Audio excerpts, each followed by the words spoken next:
हनुमान जी को क्यों करना पड़ा था विवाह?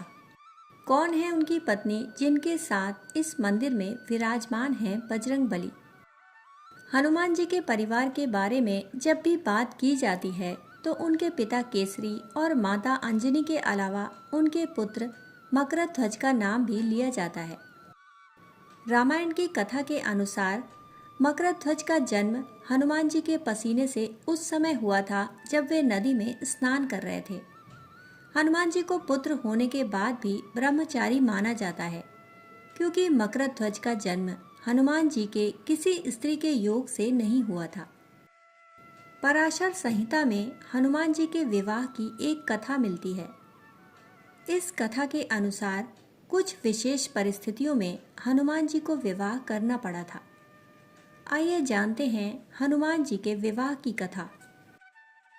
हनुमान जी ने भगवान सूर्य को अपना गुरु बनाया था और उनसे शिक्षा ले रहे थे, परंतु इस दौरान एक समस्या आ गई। वास्तव में सूर्यदेव हनुमान जी को 9 में से केवल 5 तरह की विद्या ही सिखा पाए, क्योंकि बाकी 4 विद्याएं केवल विवाहित को सिखाई जा सकती थी। सूर्यदेव सृष्टि की मर्यादा नहीं तोड़ सकते थे। सूर्यदेव के सामने एक बड़ा धर्म संकट आ खड़ा हुआ। ऐसे में कोई मार्ग ना निकलता देखकर सूर्यदेव ने हनुमान जी को विवाह करने की सलाह दी। सूर्यदेव की बात सुनकर हनुमान जी के सामने भी एक धर्म संकट था, क्योंकि आजीवन ब्रह्मचारी रहने की प्रतिज्ञा करने वाले हनुमान जी विवाह नहीं करना चाहते थे। हनुमान जी ने सूर्यदेव से शिक्षा लेने के लिए एक वचन दिया था, लेकिन शर्त यह थी कि उन्हें विवाहित होना होगा। हनुमान जी ने अपने गुरु की बात मान तो ली, पर उन्होंने इसी के साथ यह शर्त भी रखी कि वे विद्या ग्रहण करने के लिए विवाह कर लेंगे, परंतु पति पत्नी जैसा कोई संबंध नहीं रखेंगे। सूर्यदेव ने हनुमान जी की बात मानते हुए अपनी पुत्री सुवर्चला से उन्हें विवाह करने के लिए कहा।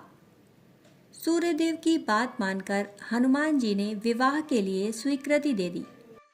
इस तरह सूर्यदेव की तेजस्वी और तपस्वी पुत्री सुवर्चला के साथ हनुमान जी का विवाह हुआ। कलयुग में धर्म की रक्षा के लिए हनुमान जी ने विवाह किया।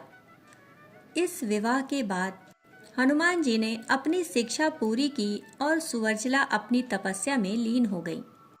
पराशर संहिता में भी इस बात का उल्लेख है कि हनुमान जी और सुवर्चला का विवाह सिर्फ ब्रह्मांड के कल्याण के लिए हुआ था। इससे हनुमान जी का ब्रह्मचर्य भी प्रभावित नहीं हुआ।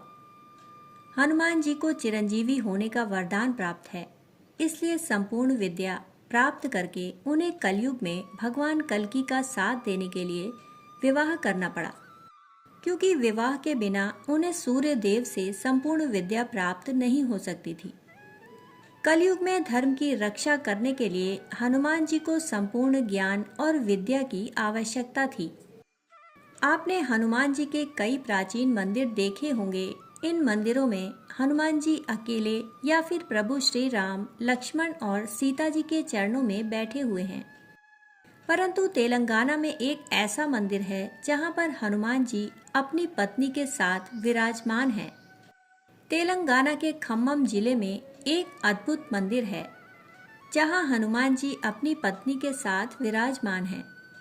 यह मंदिर अपनी तरह का एकमात्र मंदिर बताया जाता है और यहाँ दूर दूर से श्रद्धालु आते हैं।